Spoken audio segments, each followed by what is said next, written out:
Welcome to SK குக்கிங்க. இன்றைக்கி ஒரு சூப்பரான சிம்பிளான ஒரு டிஷ்ஷை தாங்க பார்க்க போகிறோம். இது வந்து நார்மலாக ஒரு 4 பொருள் வச்சு தான் பண்ண போகிறோம். ஆனால் சூப்பராக டேஸ்ட்டாக இருக்குங்க. அது என்ன பார்த்தீங்கன்னா, சிக்கனில் உப்பு கறி தாங்க பண்ண போகிறேன். வாங்க வீடியோக்குள்ளே போகலாம். அதுக்கு ஒரு பேனில் ஒரு 2 டேபிள் ஸ்பூன் எண்ணெய் விட்டுருக்கேங்க.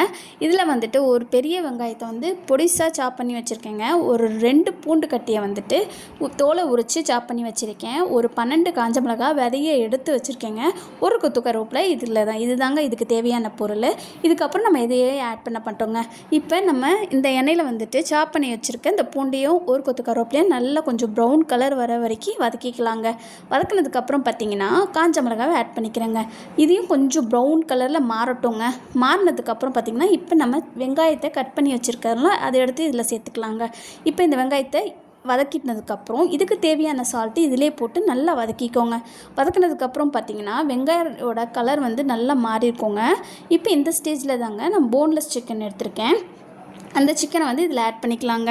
சிக்கனில் வந்து நான் மஞ்சத்தூள் போட்டு வாஷ் பண்ணாதனால இப்போ சிக்கனுங்களை அந்த ஸ்மெல்லு இருக்கக்கூடாதுன்றதுனால லைட்டாக மஞ்சத்தூள் ஆட் பண்ணியிருக்கேங்க.